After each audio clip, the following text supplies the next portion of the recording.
지금 이 시각 여러분이 주목하는 뉴스 만나보겠습니다. 한국은행이 기준금리를 연 3.5%로 유지하기로 했습니다. 지난해 2월부터 벌써 10번째 연속 동결인데요. 농산물 가격과 유가 등 좀처럼 식지 않는 물가가 주요하게 고려됐습니다. 한은 총재가 하반기에도 금리를 내릴 거라 예단하기 어렵다고 밝히면서 긴축 완화에 대한 기대감도 한풀 꺾였습니다. 박지훈 기자입니다. 한국은행 금융통화위원회가 기준금리를 현재 수준인 연 3.5%에 묶어두기로 결정했습니다. 지난해 2월부터 10회 연속 동결인데 금통위원 전원일치로 결정됐습니다. 가장 큰 고려 요인은 역시 물가였습니다. 앞서 소비자 물가 상승률은 2달 연속 3%대를 유지했는데 기상 악화로 농산물 가격이 치솟고 중동 정세 불안에 따라 국제 유가가 반등한 영향입니다. 물가 안정 목표치인 2%대를 크게 벗어나면서 긴축 완화에 대한 기대감도 흔들리고 있습니다. 이창용 한은 총재는 물가 상승률이 연말 목표치인 2.3%로 내려가는 속도가 느려지면 하반기 금리 인하가 어려울 수 있다고 말했습니다. 깜빡이를 킨 상황은 아니고 계속 앞으로 가려고 하다가 깜빡이를 킬까 말까를 자료를 보고 고민을 하고 그다음에 저희가 이 소비자 물가 상승의 움직임을 보고 이 총재를 제외한 금통위원 6명 중 5명은 3개월 후에도 기준금리 3.5% 수준을 유지해야 한다는 입장인 것으로 전해졌습니다. 한미 금리차 역전폭은 상단을 기준으로 역대 최대 수준인 2%포인트를 유지하게 됐습니다. 그런데 6월 정도로 예측되던 미 연방준비제도의 기준금리 인하 시점이 더 늦춰질 전망입니다. 미국 소비자 물가 지표가 여전히 높게 나타나는 등 인플레이션 둔화 속도가 시장 기대에 미치지 못한 탓입니다. 다만 이 총재는 미국이 통화정책 방향 전환을 뜻하는 피벗 신호를 이미 보낸 상태인 만큼 우리나라가 개별적으로 통화정책 방향을 결정할 수 있는 여력이 커진 상황이라고 설명했습니다. 연합뉴스TV 박지훈입니다. 지난달 국내 취업자 수가 1년 전 같은 기간보다 17만 명 증가하는 데 그쳤습니다. 3년여 만에 최소 수준으로 특히 청장년층 취업자가 급감했습니다.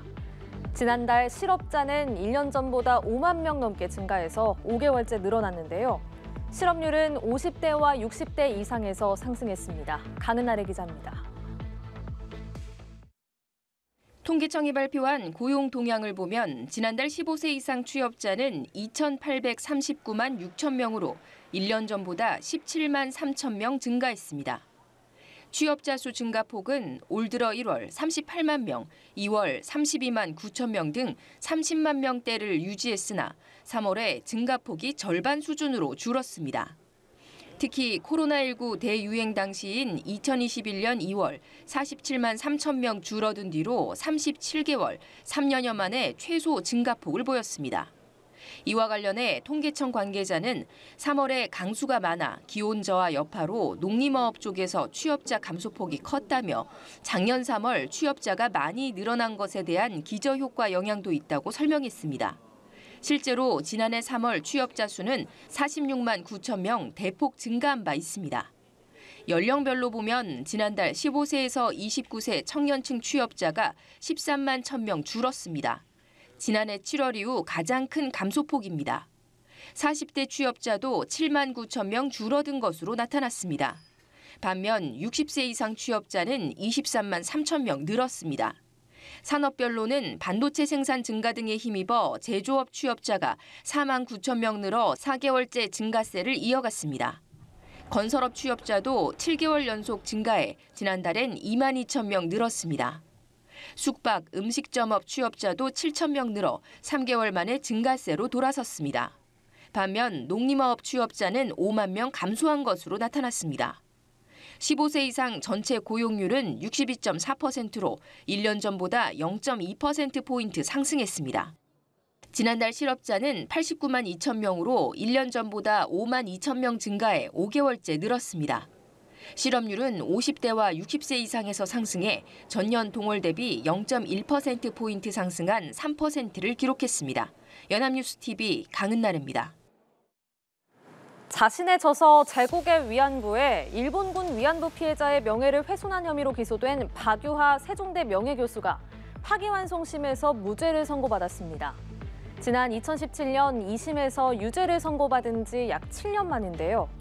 재판부는 박 교수가 저서에서 사용한 표현을 학문적 주장으로 평가하는 게 타당하다며 사실적시로 보기 어렵다는 대법원의 판단을 유지했습니다. 홍석준 기자입니다. 박유하 교수는 지난 2013년 제국의 위안부를 출간하면서 논란을 불러일으켰습니다. 저서의 위안부 피해자를 매춘, 일본군과의 동지적 관계 등으로 표현해 문제가 된 겁니다. 특히 위안부를 강제 연행한 것은 일본군이 아니었다고도 서술해 박 교수를 향한 비난이 쏟아졌습니다. 명예훼손 혐의로 기소된 박 교수의 2015년 1심은 무죄, 2017년 2심은 이를 뒤집고 벌금 1,000만 원을 선고했습니다. 그러나 대법원은 작년 10월 원심을 깨고 무죄 취지로 사건을 돌려보냈습니다. 당시 대법원은 원심이 유죄로 인정한 표현들은 학문적 주장으로 평가하는 게 타당하다고 봤습니다. 대법원 판단 이후 서울고법은 다시 재판을 진행했고 파기환송심에서 무죄를 선고했습니다. 재판부는 박 교수의 표현들은 학문적 주장 내지 의견 표명으로 평가함이 타당하다며 피해자들의 명예를 훼손하는 사실적시로 보기 어렵다고 대법원의 판단을 유지했습니다. 박 교수는 무죄가 나오자 감사를 표하면서도 민사소송 등 다른 재판들이 남아있다며 조속히 결론이 나오길 바란다고 밝혔습니다. 아직은 반쪽의 해방, 반쪽의 종료라는 생각이 들고요. 그래서 민사재판 관계자 여러분들도 하루속히 결론을 내려주시기를 부탁을 드리고 싶습니다. 위안부 피해자들이 박 교수를 상대로 낸 손해배상 소송 항소심은 원고 9명 중 6명이 사망하면서 소송 승계 절차를 밟고 있어 심리가 멈춘 상태입니다. 연합뉴스TV 홍석준입니다. 도박 빚을 갚기 위해 미국 프로야구 슈퍼스타 오타니 쇼헤이의 돈에 손을 댔다 해고된 전 통역사가 미국 검찰에 의해 기소됐습니다. 이 통역사는 오타니의 은행 계좌에서 200억 원이 넘는 돈을 빼돌렸는데요.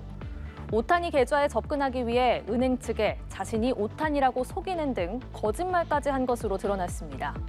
다만 오타니가 통역사의 불법 도박 사실을 알고 있었는지는 확인되지 않았습니다. 워싱턴에서 송상호 특파원입니다. 미 연방검찰이 미 프로야구 LA 다저스 오타니 쇼헤이의 전 통역사 미즈하라를 은행 사기 혐의로 재판에 넘겼습니다. 검찰은 미즈하라가 스포츠 도박으로 진 빚을 갚기 위해 오타니의 은행 계좌에서 1,600만 달러, 우리 돈 219억 원 이상을 빼돌렸다고 밝혔습니다. The criminal complaint that was filed today definitively shows that that money, the $16 million that's in question, was in fact stolen. 오타니 선수의 은행 계좌에 접근하기 위해 은행 측에 거짓말을 했다는 설명도 덧붙였습니다. 은행 측에 자신이 오타니라고 속이거나 계좌와 관련된 신상 정보를 자신의 것으로 변경했다는 겁니다.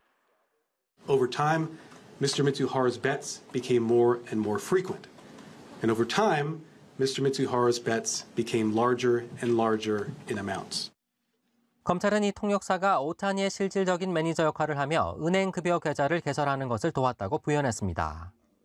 다만 미즈하라가 야구 경기에 도박을 했는지 또 오타니가 통역사의 불법 도박 사실을 사전에 알고 있었는지는 확인되지 않았다고 밝혔습니다. 앞서 오타니는 통역사의 비위 사실을 직접 공개하며 자신은 어떠한 도박에도 관여하지 않았음을 강조했습니다. 로이터 통신은 미즈하라가 조만간 로스앤젤레스 법원에 출석할 것으로 전망했습니다. 워싱턴에서 연합뉴스 송상호입니다. 프로농구 4강 플레이오프 대진표가 확정됐습니다. 슈퍼팀으로 불리는 부산 KCC는 정규리그 1위 팀 원주 DB와 맞붙게 됐는데요. KCC가 올 시즌 압도적 우위를 보이는 DB에 맞서 슈퍼팀의 면모를 보여줄 수 있을지가 관건입니다.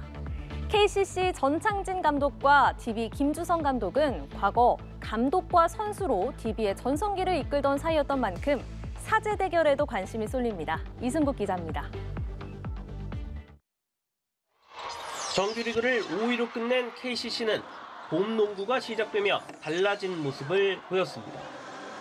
허웅과 나거나, 송교창, 최준용 등이 골고루 제 몫을 해내며 6강 플레이오프 상대 SK를 3연승으로 가볍게 물리쳤습니다.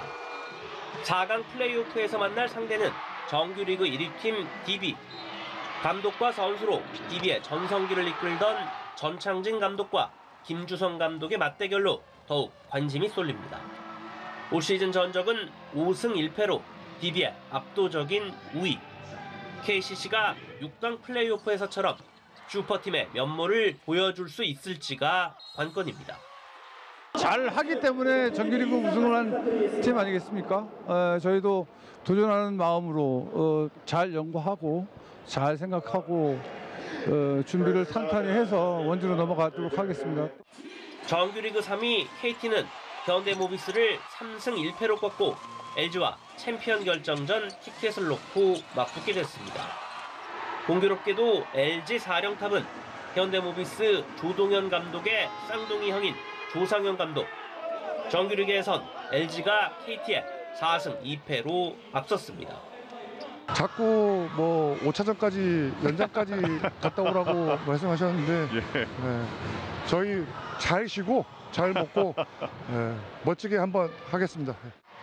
오전 3선승제인 4강 플레이오프는 오는 15일 DB와 KCC의 맞대결로 시작됩니다. 연합뉴스TV 이승국입니다.